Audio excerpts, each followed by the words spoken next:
Hello students, तो आज हम एक कॉम्प्लेक्स नंबर का एक क्वेश्चन देखने जा रहे हैं। ठीक है, और ये कॉम्प्लेक्स नंबर का मैं कह सकता हूँ कि जेई मेंस और जेई एडवांस दोनों के लिए ही पॉसिबल है कि दोनों ही में ही आ सकता है। जेई मेंस में भी आ सकता है, जेई एडवांस में भी आ सकता है। देखो इस क्वेश्चन में दिया हुआ क्या है कि a प्लस बी जो है वो 20 है और इसका मॉडुलस जो है, और a square plus B square का मॉडुलस 16 दिया हुआ है, और a और b यहाँ पे क्या है, कॉम्प्लेक्स नंबर है। ठीक है, तो सबसे पहली बात तो अगर a प्लस बी का मॉडुलस 20 है तो मैं कह सकता हूँ कि a प्लस बी जो है वो 20 into cos alpha plus iota sine alpha लिख सकता हूँ, या यूलर फॉर्म में लिखना चाहूँ तो इसको 20 इंटू ई की पावर आयोटा अल्फा लिख सकता हूँ। ऐसे ही मैं अगर a square plus B square की बात करूँ तो उसको लिख सकता हूँ 16 इंटू ई की पावर आयोटा बीटा। ठीक है, क्योंकि यहाँ पे आर्गूमेंट जो है वो अलग अलग होगा। ठीक है, सेम नहीं होगा, क्योंकि एक ए स्क्वायर प्लस बी स्क्वायर, एक ए प्लस बी है। ठीक है, अपने को जो निकालना है वो A cube plus B cube का निकालना है। ठीक है, A cube plus B cube की आइडेंटिटी अपने को पता है कि A plus B into A square square plus B square minus A B. ठीक है, अपने पास जो डाटा है वो ए प्लस बी है और ए स्क्वायर प्लस बी स्क्वायर है। तो इस पूरी इक्वेशन को मैं इस तरीके से अरेंज कर रहा हूँ कि अपने पास ए प्लस बी रहे और ए स्क्वायर प्लस बी स्क्वायर रहे। ठीक है, तो मैं सबसे पहले तो मैंने 1/2 से इसको मल्टीप्लाई डिवाइड किया और इस एक्सप्रेशन को मैंने क्या बना लिया, ये एक्सप्रेशन बना लिया मैंने पूरा। ठीक है,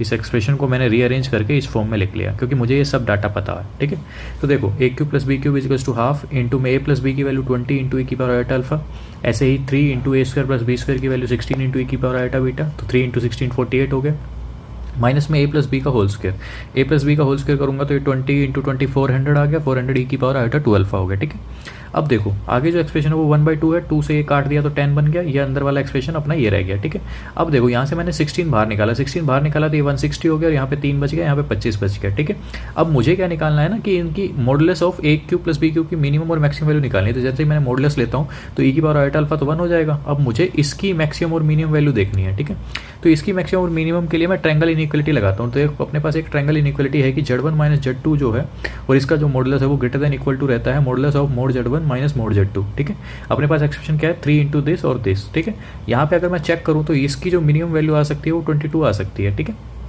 ये आइडेंटिटी लगा के दिखा रखी है मैंने, आप देख रहे होंगे। ठीक है, तो इसकी मिनिमम वैल्यू 20 आ सकती है। तो मैं कह सकता हूँ कि ए क्यूब प्लस बी क्यूब की जो मिनिमम वैल्यू है, पॉसिबल वैल्यू है, वो 160 इंटू 22 हो सकती है, जो कि कितनी आ गई अपनी 3520। ठीक है, ऐसे ही अगर मैं मैक्सिमम वैल्यू के लिए बात करूँ तो मैंने फिर दोबारा ट्रायंगल इनइक्वालिटी लगा रखी है कि ये जो मैक्सिमम वैल्यू है किसके बराबर होती है, mode of Z1 plus mode of Z2 के बराबर। ठीक है, तो यहाँ से अपनी मैक्सिमम वैल्यू कितनी आ गई, 28 आ गया। ठीक है, तो ए क्यूब प्लस बी क्यूब की जो मैक्सिमम वैल्यू वो कितनी हो जाएगी, देखो अब यहाँ पे अपना कितना था 160 इंटू में मैक्सिमम वैल्यू, तो 160 इंटू 28 हो गया।